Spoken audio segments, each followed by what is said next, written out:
नमस्कार। आप देख रहे हैं डीडी बिहार का मॉर्निंग लाइव शो बिहार बिहान और आज के इस नए अंक को लेकर मैं हूं आपके साथ आपकी अपनी host Niharika. Warm welcome to my lovely viewers. स्वागत है आपका कार्यक्रम में। अगर मैं बात करूं विद्यार्थी जीवन की, तो विद्यार्थी जीवन में 12वीं की परीक्षा उत्तीर्ण करने के पश्चात एक बहुत महत्वपूर्ण समय होता है जब हम ये चयन करते हैं कि हमें किस दिशा में जाना है। और अगर आपने इंजीनियरिंग का लक्ष्य रखा है अगर किसी विद्यार्थी ने, तो उसका प्रमुख ध्येय रहता है आईआईटी में प्रवेश पाना। और इसके लिए जो विद्यार्थी वो काफ़ी मेहनत भी करते हैं, पूरी तैयारी करते हैं, लगातार लगे रहते हैं और कहते हैं कि मेहनत ही इसका विकल्प है अगर आईआईटी में जाने का संकल्प है। तो आज कार्यक्रम में मैं आपको बता दूं कि आज हम आईआईटी यानी भारतीय प्रौद्योगिकी संस्थान के बारे में विस्तार से बातें करेंगे हमारे आज के मेहमान से, जो आईआईटी पटना के डायरेक्टर हैं। पर कार्यक्रम की शुरुआत करेंगे अपने पहले सेगमेंट से, प्रेरक विचार जिनमें जीवन को बदलने का सामर्थ्य होता है। हमें बस इतना करना होता है कि ये जो महापुरुषों के कथन हैं, उनके द्वारा कहे गए जो विचार हैं, उन्हें हम श्रवण तो करें पर उसे अपने जीवन में समाहित भी करें, शामिल भी करें। और इसीलिए हम शुरुआत करते हैं बिहार बिहान के इस कार्यक्रम का पहला सेगमेंट होता है आज का अनमोल वचन। आइए नजर डालते हैं क्या है आज का अनमोल वचन।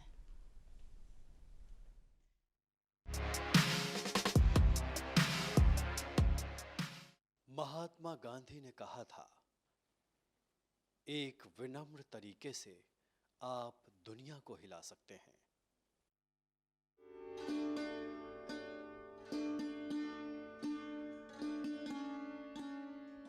हमारे साथ आज कार्यक्रम में उपस्थित है आईआईटी पटना के डायरेक्टर। थोड़ी जानकारी देती चलो उनके बारे में। आपने इसके पूर्व महात्मा गांधी काशी विद्यापीठ वाराणसी में वाइस चांसलर के पद पर भी कार्य किया है। आपने एचपीसीएल में डायरेक्टर के पदभार को भी संभाला है। इसके साथ ही आप आईआईटी भागलपुर, एनआईटी जमशेदपुर और एनआईटी पटना के बोर्ड ऑफ गवर्नेंस मेंबर भी हैं। बहुत सारे फील्ड्स में आपने रिसर्च किया है। मैं आपको बताऊं कि लगभग 360 से भी ज़्यादा जर्नल पेपर और इसके साथ ही 160 कॉन्फ्रेंस प्रोसीडिंग आपकी प्रकाशित हो चुकी हैं। आपको आईआईटी बॉम्बे से टीचिंग एक्सीलेंस अवार्ड भी मिला है दर्शकों। इसके साथ ही मिनिस्ट्री ऑफ माइंस से नेशनल मिनरल अवार्ड भी हासिल हुआ। बहुत सारे अन्य पुरस्कार भी आपके कार्यों के निमित्त आपको दिए गए हैं। तो इतनी सारी विशेषताओं के साथ हम कार्यक्रम में स्वागत करेंगे IIT Patna director professor TN Singh ji का। सर अभिनंदन, स्वागत आपका कार्यक्रम में।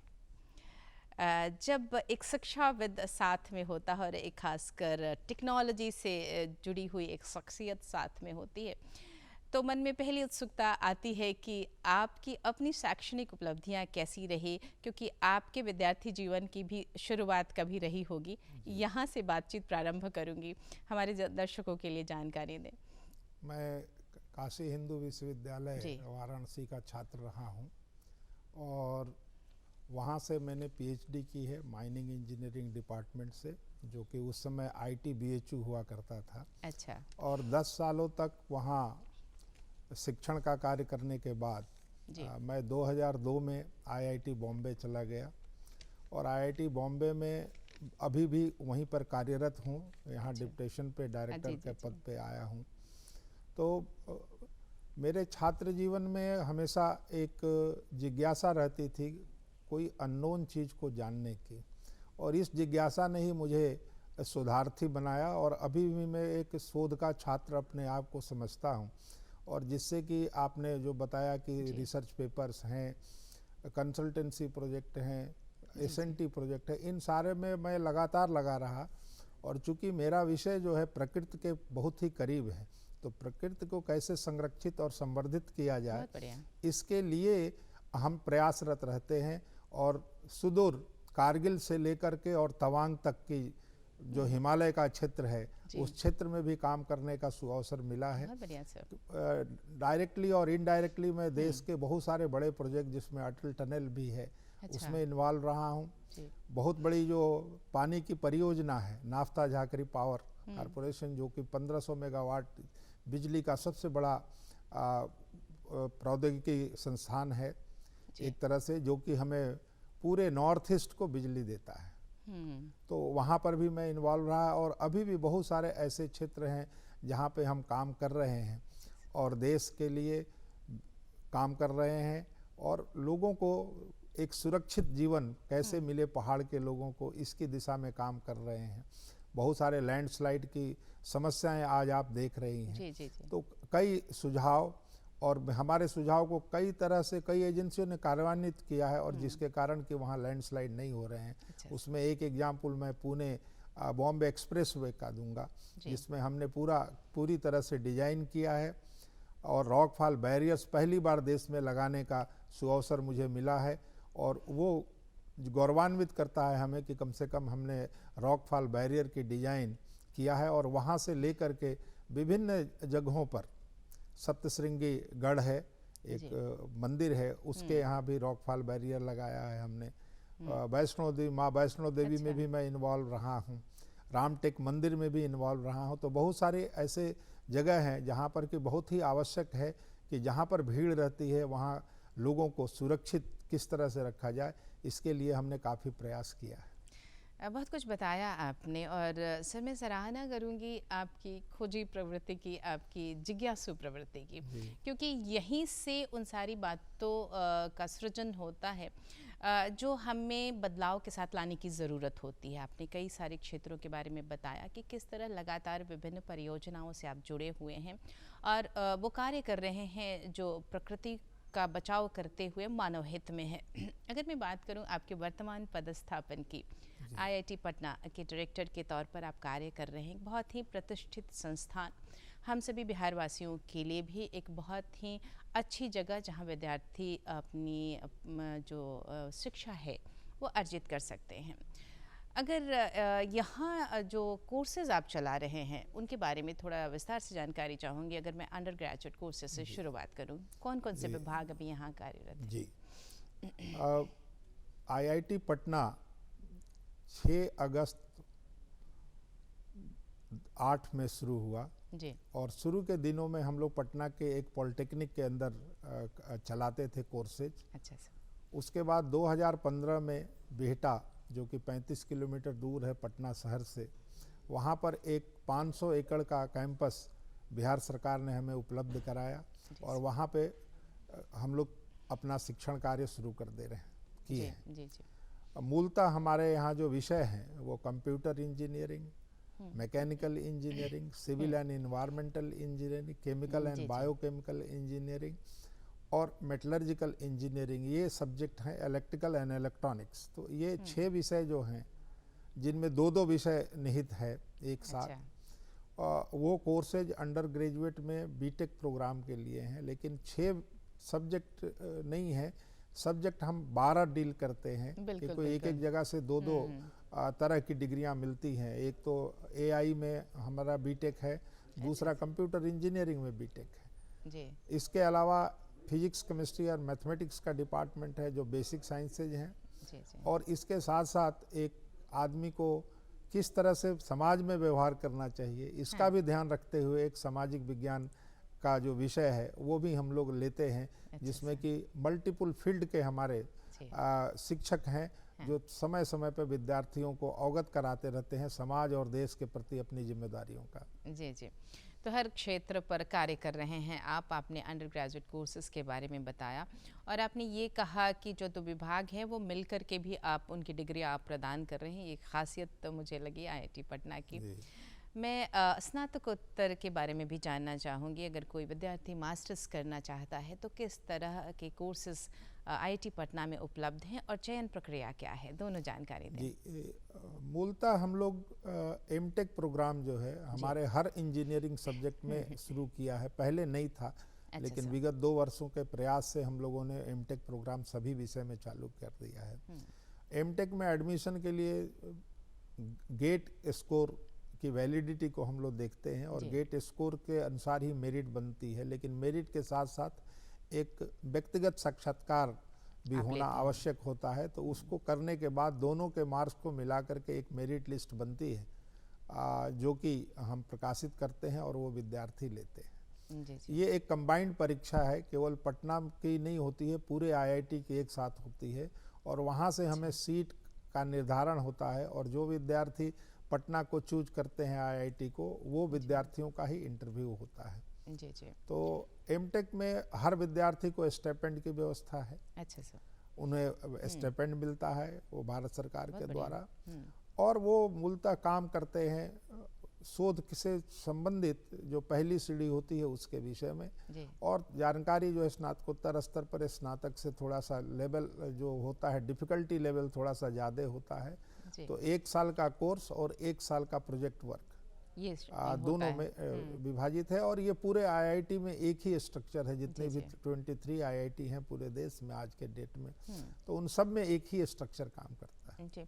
अगर मैं बात करूं आपके पदस्थापन के पश्चात की, तो क्या कुछ नए कार्यक्रम लेकर आए आप, जो नए प्रोग्राम जिन्हें कहा जाए, क्या वैसा भी कोई प्रोग्राम डिज़ाइन किया है आपने विद्यार्थियों के लिए?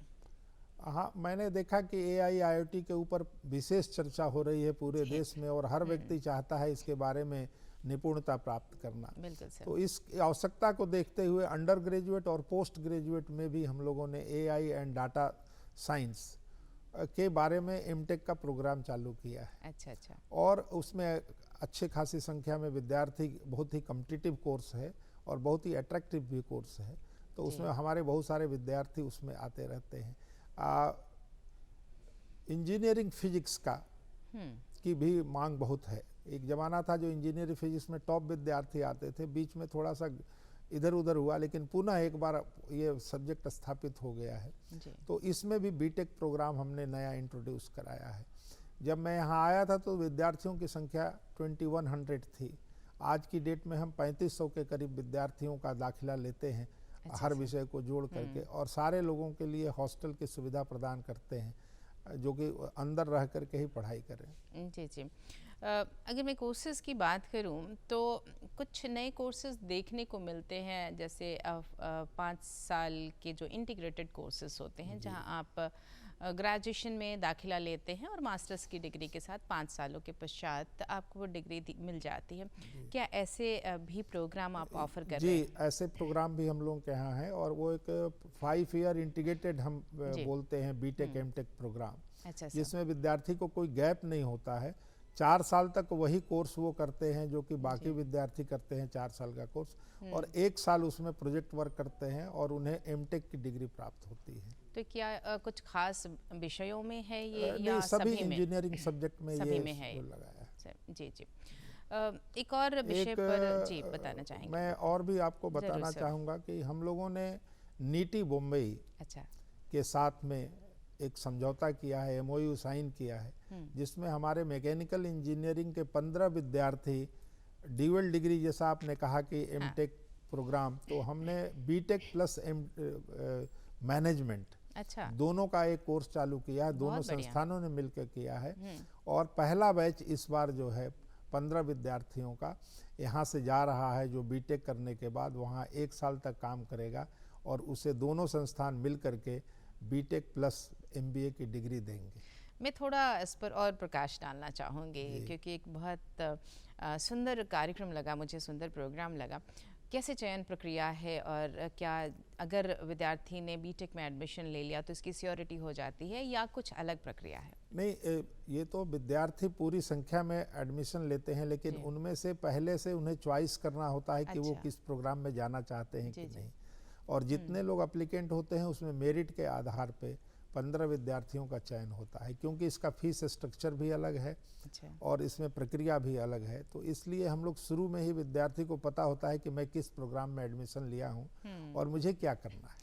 तो शुरुआती दौर में ही उन्हें ये चयन करना पड़ता है कि अगर वो इस कोर्स में जाना चाहते हैं तो उन्हें इसको सेलेक्ट करना पड़ता है। फिर आप उनकी प्रतिभा के अनुसार, और ये जो 15 विद्यार्थियों की लिस्ट है उनके मेरिट के हिसाब से आप तैयार करते हैं, और वो बच्चे वहाँ नीटी में जा कर के मैनेजमेंट की पढ़ाई भी कर पाते हैं।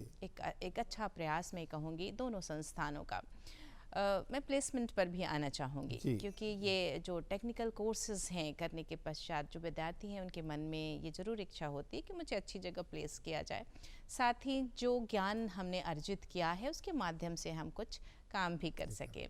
कैसे कार्य कर रहे हैं IIT पटना में? IIT पटना में जो प्लेसमेंट रिकॉर्ड है जी। जो अंडर ग्रेजुएट का वो 97% है। 100 में से 97 विद्यार्थियों को नौकरी कैंपस से मिलती है, और 3% वो विद्यार्थी उसको छोड़ते हैं जिन्हें या तो सिविल सर्विसेज की तैयारी करनी होती है या कुछ अपना स्टार्टअप लगाना चाहते हैं। ऐसे विद्यार्थी 3% होते हैं। तो उनके लिए भी कुछ न कुछ सुविधाएं हम लोग दिए हुए हैं कि कैसे स्टार्टअप को चालू कर सके। उसके लिए हमारे यहाँ सेंटर बने हुए हैं, एक नहीं 3 सेंटर काम कर रहे हैं, और उसमें बहुत सारे हमारे विद्यार्थी भी इनक्यूबेटर के रूप में भाग ले रहे हैं। सर, हम जिक्र कर रहे थे इनक्यूबेशन सेंटर के बारे में, जिसके तहत आप नए उद्यमों को बढ़ावा देते हैं। कैसे कार्य करता है आपका इनक्यूबेशन सेंटर? इनक्यूबेशन सेंटर मूलतः सभी IIT में रहता है जी। और जो स्वावलंबी भारत के बारे में जो एक सपना है भारतवर्ष के प्रधानमंत्री का और इस देश के सारे लोगों की अपेक्षा भी है कि हम स्वावलंबी हों, इस दिशा में हम लोग चाहते हैं कि यहाँ के जो विद्यार्थी हैं वो नौकरी के लिए नहीं, नौकरी देने के लिए अपनी सामर्थ्य को पैदा करें। जी। तो इसी दिशा में ध्यान रखते हुए हम लोगों ने इनक्यूबेशन सेंटर, एक ऐसा सेंटर है जिसमें कि कोई भी आपकी आइडिया है, कोई भी रिसर्च की आइडिया है, उसको जो है आप वहाँ पे कार्यान्वित कर सकते हैं, और उसके लिए जो वित्तीय सहायता है वो सेंटर देता है। अच्छा। इसके लिए भारत सरकार का एक समर्थन हम लोगों को प्राप्त है। और हमारा इनक्यूबेशन सेंटर इसलिए भी अच्छा है कि जितना हमें सेंटर से मदद मिलती है उतनी बिहार सरकार भी हमें मदद करती है। अच्छा सर। तो दोनों के समन्वय से ये इनक्यूबेशन सेंटर चल रहा है। अभी तक हम लोग 80 कंपनियां जो हैं स्थापित कर इसके अंदर स्थापित हुई हैं, और कुछ कंपनियां जो है मार्केट में भी गई हैं, जिन्होंने अभी तक अपना इनिशियल बजट जो है 10 करोड़ से लेकर 15 करोड़ तक का करा लिया है, और उसकी मार्केट में वैल्यू भी है। जी। हम लोगों ने कोविड के समय में एक सैनिटाइज टनल बनाया था, जिसमें कि उस टनल से पार करने के बाद आदमी की फुल बॉडी क्लीनिंग होती थी, और वो आजकल कई हॉस्पिटलों में स्थापित हो चुका है। मुझे याद है कोविड के दौरान इसका काफ़ी प्रयोग भी हुआ था कई जगहों पर। कोविड के दौरान प्रयोग हुआ, और उसका सबसे अच्छा पहलू ये था कि उसका कोई साइड इफेक्ट नहीं हुआ। जी। उसकी जांच जो है पटना एम्स के साथ हमारा जो समझौता है उसके तहत वो कार्य हो रहा है। तो हम लोग पटना एम्स और इंदिरा गांधी मेडिकल साइंस है, जिन दोनों के साथ मिल करके किस तरह से स्वास्थ्य के क्षेत्र में हम सहयोग कर पाएँ, ये इनक्यूबेशन सेंटर हमारा कर रहा है। आर्टिफिशियल लिम्ब बनाने का काम भी हम लोग कर रहे हैं, जो कि पूरी तरह से मैकेनिकली कंट्रोल है। AI बेस्ड जो है कई कंपनियां भी हैं, और इसके साथ साथ इनक्यूबेशन सेंटर के साथ साथ 2 और भी प्रकल्प हमारे यहाँ हैं। अच्छा। जिसको बोलते हैं हम TBI और TIH, जो ये भी टेक्नोलॉजिकल हब हैं, और इसमें भी भारत सरकार के विज्ञान एवं प्रौद्योगिकी मंत्रालय द्वारा, विभाग द्वारा पैसा प्राप्त होता है। इसके अंदर भी एक के TBI के अंदर में हमारे 15 कंपनियां हैं, और TIH के अंदर में 20 कंपनियां हैं। ये भी इनक्यूबेशन का काम करती है। खास करके TBI जो है और TIH, ये TBI जो है इंडस्ट्रियल मैन्युफैक्चरिंग के क्षेत्र में काम करते हैं, और यहाँ से खुद के भी बहुत सारे जो वर्क हैं वो पेटेंट का रूप ले चुके हैं। TBI के बाद TIH की मैं बात कर रहा था। तो TIH के अंदर हम उन विषयों को ले रहे हैं जिसमें हमें जो मिला हुआ है विशेषज्ञता, जिसमें हमें काम करनी है जी। वो है भाषा को बदलने का। जैसे ये प्रोग्राम हम लोग हिंदी में कर रहे हैं, लेकिन यदि कोई मलयाली विद्यार्थी जानना चाहता है कि IIT के बारे में जानकारी पटना दूरदर्शन से आ रही है तो कैसे प्राप्त करेगा, तो उस तरह के सॉफ्टवेयर हम बताते हैं कि हम हिंदी में बात करेंगे, लेकिन यदि सुनने वाले को भाषा कन्नड़ में चाहिए तो उसे कन्नड़ में पूरे के पूरे संवाद को परिवर्तित कर देगा, और वो उसी तरह से सुन पाएगा without time gap, real time के अंदर, और या दूसरे भाषा में। वो प्रश्न भी अपने भाषा में करेगा, लेकिन आपको हिंदी में वो प्रश्न सामने आएंगे। तो इस तरह की व्यवस्था है। तो इसके ऊपर हम लोग काफ़ी काम कर रहे हैं। और ये बहुत ही आवश्यक है देश के लिए। और ख़ास करके पटना हाई कोर्ट ने भी हम लोगों को बुलाया था कि उनके जो डॉक्यूमेंट होते हैं डिसीजन के, उन डॉक्यूमेंट को किस तरह से बिहार के अन्य रीजनल लैंग्वेजेज के अंदर हम कैसे कन्वर्ट कर सकते हैं, जिससे आम आदमी को ये सुविधा मिले कि वो जो जज साहब ने जो जजमेंट दिया है उसको अपना पढ़ पाए, समझ पाए। नहीं तो कई बार ऐसा होता है कि इतनी लंबी डिसीजन होते हैं कि उसको पढ़ने की उसकी सामर्थ्य नहीं होती और मूलतः वो इंग्लिश में होते हैं। तो थोड़ी साक्षरता की भी हमारे यहाँ समस्या है। तो इसको दृष्टि में रखते हुए मुझे बहुत ही अच्छा लगता है कि एक मैथिली विद्यार्थी और जो केस वाले हैं वो अपने डिसीजन को अब मैथिली भाषा में पढ़ सकते हैं, भोजपुरी वाले भोजपुरी भाषा में पढ़ सकते हैं, अवधी वाले अवधी भाषा में पढ़ सकते हैं। तो ये एक बहुत ही अच्छा प्रयोग है और इसमें हम लोग काफ़ी सफलता प्राप्त कर लिए, काम कर रहे हैं इसके तहत आप। जी।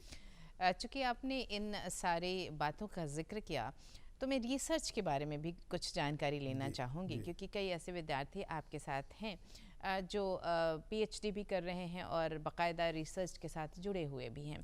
कैसी सुविधाएं मुहैया कराते हैं आईआईटी पटना के परिसर में और क्या काम चल रहा है? अभी आईआईटी पटना के परिसर में 600 शोधार्थी हैं, पीएचडी स्कॉलर हैं।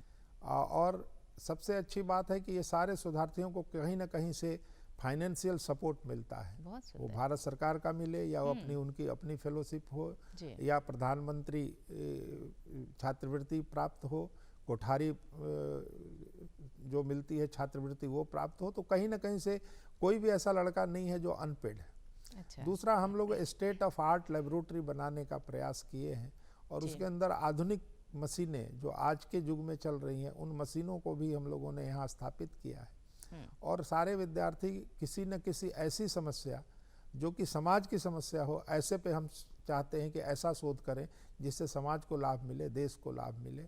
और उसी के कारण कुछ पेटेंट का भी हम लोगों ने प्रयास किया और अभी तक पूरे पेटेंट जो है 108 में से हमने के 22 पेटेंट हम लोगों को ग्रांटेड हो गए हैं। कुछ बताना चाहेंगे कुछ खास पेटेंट के खास बारे में? एक बैटरी मैनेजमेंट सिस्टम है जी। आपने देखा होगा कि एक पोर्टेबल इन्वर्टर का निर्माण किया है आईआईटी पटना के शोधार्थियों ने जी। और वो 1.5 kg से 2.5 kg है।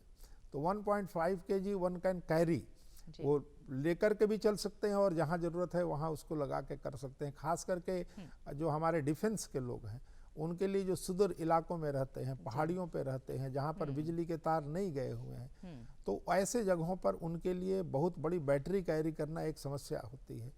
तो ये बैटरी की लाइफ भी ज़्यादा है, चार्जिंग बहुत समय 48-50 घंटे के बाद करना पड़ता है और ये कंटिन्यूस चलती रहती है, वेट भी हल्का है, कैपेसिटी भी ज़्यादा है। तो इसका एक निर्माण किया है और इसमें डीआरडीओ के साथ काफ़ी उनके सहयोग से बना है और ये जो है प्रोडक्ट अब मार्केट में भी आने वाला है। तो एक बैटरी जो आप 15-20 kg का लेके चलती हैं वो 1.5 to 2.5 kg में हल्के वजन के साथ आप जिसे कैरी कर सकते हैं। ये एक हम लोगों की बहुत बड़ी उपलब्धि है जो कि कम से कम रक्षा मंत्रालय के द्वारा जो अनुदान दिया गया उसके आधार पे हम लोगों ने बनाया और इसको रक्षा मंत्रालय ने पास भी कर दिया है। जी। तो कई ऐसे कार्य चल रहे हैं इस दिशा में, जैसा कि आपने कहा कि 600 लगभग शोधार्थी काम कर रहे हैं। यकीनन कुछ न कुछ नए उपकरण भी हमें ज़रूर मिलेंगे, क्योंकि जब रिसर्च हम करते हैं, जब शोध हम करते हैं तो कोई ना कोई सवाल मन में आता है, तो एक जिज्ञासु प्रवृत्ति कहा जाए और फिर उसे सही रूप देने की प्रक्रिया शुरू होती है और एक लंबे समय के पश्चात हमें कुछ हासिल होता है जब हम लगातार शोध कार्य में संलग्न होते हैं। मैं और बात करना चाहूँगी जो आपके विदेशों के साथ जो आपका एक्सचेंज प्रोग्राम है, क्योंकि हर एक संस्कृति या हर एक देश का एक अपना तरीका है जहाँ से हम कुछ सीख सकते हैं, उनकी एक अलग विधा है, वो हमारे यहाँ से कुछ सीख सकते हैं। तो क्या आईआईटी पटना इस दिशा में भी कार्य कर रहा है?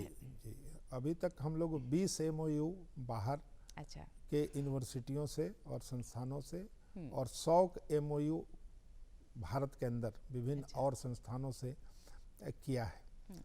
MOU मोस्टली फ्रांस से है, ऑस्ट्रेलिया से है, आपके स्पेन से है, स्वीडन से है, बहुत सारे यूरोपियन कंट्रीज के साथ भी है, यूएस के कुछ यूनिवर्सिटी से है। और इसमें हम एक्सचेंज प्रोग्राम होता है कि फैकल्टी एक्सचेंज स्टूडेंट एक्सचेंज। जी। तो इसके ऊपर काम चल रहा है और विद्यार्थी इसका लाभ ले रहे हैं। हमारे विद्यार्थी जो बीटेक के रहते हैं उनमें बहुत सारी संख्या में, ज़्यादातर संख्या में बाहर में जा कर के, विदेशों में जा कर के उन लैब में जहाँ से हमारा MOU है वहाँ पे जाकर अपना एक समर ट्रेनिंग जो होती है हमारी, अच्छा। तो इंडस्ट्रियल भी हो सकती है, एकेडमिक भी हो सकती है, तो वो करते हैं और उसका सारा भार जो है वो इंस्टीट्यूट लेता है। तो हमारे फैकल्टी भी समय समय पे जाते रहते हैं, तो उनके साथ भी हमारा एक अच्छा रिलेशन रहता है। और रिसर्च तो हमेशा सतत संघर्ष करने की प्रक्रिया है और इसमें हमेशा लगे रहने से ही कुछ प्राप्त होता है, क्योंकि ये बाकी विषयों की तरह ऐसा नहीं है कि इम्तहान के समय ही आप केवल पढ़ाई करें, लेकिन इसमें रोज़ लगे रहना पड़ता है और तभी जा कर के कुछ न कुछ अच्छा निकलता है। इसके अलावा मैं आपको जानकारी देना चाहूँगा कि हमारे यहाँ 2 सेंटर हैं। एक सेंटर है वो डेंजर लैंग्वेजेज के ऊपर, जो भाषाएं विलुप्त हो रही हैं, अच्छा, जो प्रजातियां विलुप्त हो रही हैं, उनकी भाषाओं को किस तरह से हम समझें, इस पर आप काम कर रहे हैं। उस पे भी एक सेंटर खुला है। उसमें भी ह्यूमैनिटीज के हम लोग, कंप्यूटर साइंस और इंजीनियरिंग के लोग, इंफॉर्मेशन टेक्नोलॉजी के लोग सब मिल कर के काम कर रहे हैं, क्योंकि बहुत सारी भाषाएं हैं जिनका रूपांतरण करने की ज़रूरत है हिंदी में, इंग्लिश में और अन्य भाषाओं में, जिससे हम समझ पाएँ। बहुत सारे पाली के ग्रंथ ऐसे हैं जिनमें बहुत सारे नॉलेज जो है का वो गोदाम है, उसके अंदर से निकालने की आवश्यकता है, तो इसमें ये काम कर रहे हैं। दूसरा, आप जानती हैं कि बिहार ऐसा प्रदेश है जिसमें कि एक पार्ट में बाढ़ आती है तो दूसरे में सूखा रहती है। इसके अलावा हम हिमालय के बहुत पास हैं, तो हिमालय में हमेशा कुछ न कुछ ऐसी गतिविधियां चलती रहती हैं प्राकृतिक रूप से या ह्यूमन इंटरवेंशन से, मौसम परिवर्तन के साथ, जलवायु परिवर्तन के साथ, कि उसके अंदर अर्थक्वेक की कभी कभी जो है गड़गड़ाहट होती है। तो एक अर्थक्वेक सेंटर भी हम लोग निर्माण कर रहे हैं और वो चल रहा है उसमें काम, और वो जल्दी ही से ही शुरू हो जाएगा वो सेंटर, जिससे कि अर्थक्वेक के बारे में न केवल बिहार वासियों को, देशवासियों को भी इसकी सूचना मिल जाएगी कि कहाँ पे आया, उसका ईपी सेंटर कहाँ है और कितने क्षेत्र में उसका प्रभाव होगा और वो प्रभाव किस तरह का होगा। जी। तो ये एक अलार्मिंग सिस्टम की तरह आप कहिए कि यदि किसी क्षेत्र में भूकंप आने की संभावना है तो हमारी इन्वेंट्री जो है हमेशा तैयार रहेगी, और सरकार को हम लोग इसमें सहायता करने के चाहते हैं, जिससे कि वो वहाँ के लोगों का जनजीवन को सुरक्षित रख पाए। जी, अच्छी बात ये लगी कि आप इन क्षेत्रों में भी काम कर रहे हैं। आपने कहा कि जो भाषाएं विलुप्त हो रही हैं उनके संरक्षण के लिए भी आप काम कर रहे हैं, तो ये भाषा के प्रति एक बहुत बड़ी देन मैं कहूँगी आपके IIT पटना दे पाएगा, क्योंकि बहुत ज़रूरत है। जैसे आपने पाली का जिक्र किया, बहुत सारी ऐसी रचनाएं हमारे पास हैं जो पाली में है, और अगर हम उसे अनुवादित कर पाते हैं, उसके और विस्तार से जान पाते हैं, तो ये एक बहुत अच्छी बात होगी हम सभी के लिए। इसके साथ ही आपने अर्थक्वेक के बारे में कहा, जो एक बहुत बड़ी प्राकृतिक आपदा है। अगर हम पहले से जान पाते हैं और उसका स्ट्रेंथ क्या रहेगा, ये हमें जानकारी हो पाती है, तो जो जनजीवन है उसके बचाव के लिए भी हम कार्य कर पाएंगे।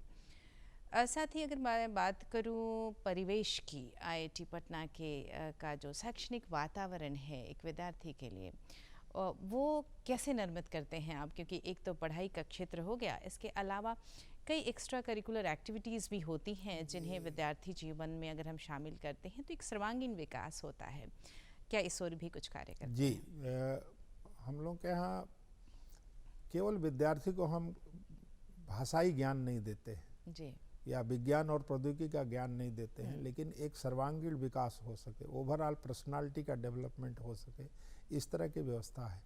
एक हमारे यहाँ NSS है, नेशनल सर्विसिंग का, जिसमें कि विद्यार्थियों को हम सिखाते हैं कि किस तरह से दूसरों की समस्याओं का, छोटी छोटी समस्याओं का निराकरण करना चाहिए, या उन्हें ग्रामीणों को किस तरह से जानकारी देनी है। उसके बाद हम लोगों के यहाँ पर स्पोर्ट्स की बहुत अच्छी फैसिलिटी है जी। और हम जो टीम जाते हैं उसमें हमारे सैकड़ों विद्यार्थी उसमें पार्टिसिपेट करते हैं, इंटर IIT हो या अन्य और भी चीज़ें हैं।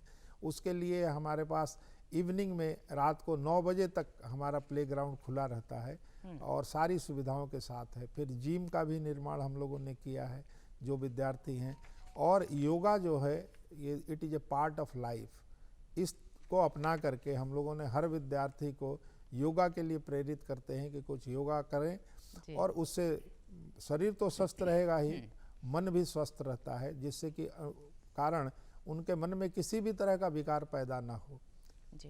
क्योंकि आजकल हायर एजुकेशन के अंदर विकार जो है कहीं न कहीं से आ जाता है और जिसके कारण विद्यार्थी कभी कभी अकल्पनीय असोचनीय जो निर्णय है वो ले लेते हैं, जो काफ़ी दुखद होता है इंस्टीट्यूट के लिए भी। तो हम एक वातावरण ऐसा देना चाहते हैं जिसमें हर विद्यार्थी को बोलने का, कहने का, समझने का मौका मिले और इसके लिए संवाद के डिफरेंट तरीके हैं। जैसे प्रथम वर्ष का जो विद्यार्थी आएगा उसका मेंटर तीसरे वर्ष का विद्यार्थी एक रहेगा। अच्छा। और उस विद्यार्थी के ऊपर एक शिक्षक रहेगा। तो हर विद्यार्थी की ड्यूअल जो है मेंटरशिप रहती है, जिससे कि उसकी कोई समस्याएं हों तो वो अपने दोस्त को बता सके, अपने सीनियर को बता सके और वो सीनियर फिर शिक्षक को बता सके और वो शिक्षक जुड़े होते हैं एडमिनिस्ट्रेशन से।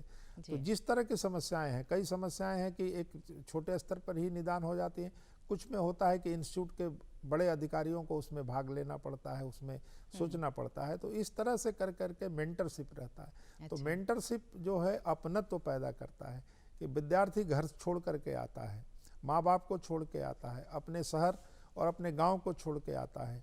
तो उसमें इस तरह की कोई भी भावना नहीं आए कि मैं एक सुदूर गांव से हूं लेकिन मैं तो आईआईटी में आ गया तो मेरे साथ ऐसा व्यवहार हो रहा है। तो ये सारा चीज़ हम लोग ध्यान रखते हैं। उसके बाद हमारे पास साइकोलॉजी के भी कुछ एक्सपर्ट हम लोग रखे हैं। कोई विद्यार्थी बहुत दिन से गुमशुदा है, नहीं बोल रहा है या कहीं पर आइसोलेशन में रहना चाहता है, तो उनकी कैसे काउंसलिंग की जाए, इसकी भी हम लोग व्यवस्था बीच बीच में करते रहते हैं। और बहुत सारे ऐसे inter faculty, inter departmental, intra departmental activity होती रहती है, जिसमें कि विद्यार्थियों को हम लोग इनकरेज करते हैं कि ज़्यादा से ज़्यादा संख्या में आप भाग लीजिए, वो एकेडमिक हो या नॉन एकेडमिक हो। तो हमारे विद्यार्थी संगीत में भी बहुत महारत हासिल किए हुए हैं और बहुत अच्छा वाद्यों का जो है संचालन वो करते हैं, उनकी अपनी टीम है, वो अपना बजाते हैं। तो इस तरह से एक ओवरऑल जो पर्सनालिटी है उसका निर्माण होता है और उन्हें पूरा सुअवसर मिलता है कि वो किस तरह से अपने को विकसित कर पाएँ और जिस दिशा में उनकी इच्छा है उसी दिशा में विकसित कर पाएँ। सर, अगर मैं बात करूँ बिहार के शैक्षणिक वातावरण की, आईआईटी पटना का यहाँ होना अपने आप में हम सभी के लिए एक बहुत अच्छी बात, एक प्रतिष्ठित संस्थान और एक अच्छा शैक्षणिक वातावरण देने का आप काम कर रहे हैं। इसके अलावा भी क्या कुछ बिहार के हित के लिए क्या योगदान है आईआईटी पटना की ओर से, कुछ विशेष कार्य जो आप कर रहे हैं? जी, चूँकि बिहार में ये प्रौद्योगिकी संस्थान है तो लोकल समस्याओं का निराकरण करना भी हम समझते हैं कि हर आईआईटी का दायित्व है और इसी की दृष्टि से कि देश के लिए भी सोचना है, लेकिन अगल बगल में जो संस्थान है उनको भी एक साथ लेकर के चलना है, जैसे कि उनका भी स्तर ऊंचा होगा तभी जाके पूरा समाज का स्तर ऊंचा होगा। तो इस दृष्टि से हम लोग एक स्कूल में मॉडर्न लैब बनाने जा रहे हैं। अच्छा। 7 स्कूलों में बिहार सरकार के सौजन्य से मॉडर्न लैब बनी है, जिसमें फिजिक्स, केमिस्ट्री, मैथमेटिक्स और बायोलॉजी, ये 4 लैब जो है किस तरह से हो जिससे कि लड़के सीखें काम करके। प्रयोगशाला बहुत सारी नहीं है हमारे विद्यालयों के अंदर, तो उनमें और 7 के बाद जो है और भी उसी को रिप्लिकेट किया जाएगा अन्य सरकारी विद्यालयों के अंदर। तो एक अच्छी लैब जो हो सकती है, जो उनको अपने जो थ्योरेटिकल पेपर हैं उसको प्रैक्टिकल के रूप में कैसे सीखें, ये एक अच्छी सुविधा उनको मिल रही है। दूसरा है कि हम लोगों ने जो मैथमेटिकल सोसाइटी और शिक्षा विभाग बिहार सरकार का, इन दोनों ने मिलकर के सारे जनपदों से अच्छे विद्यार्थियों को जो टॉप 1 to 4 हैं उनको ले करके और क्लास 6, 7, 8, 9, 10 और 11 ये इतना ग्रुप है, बहुत बड़ा ग्रुप है।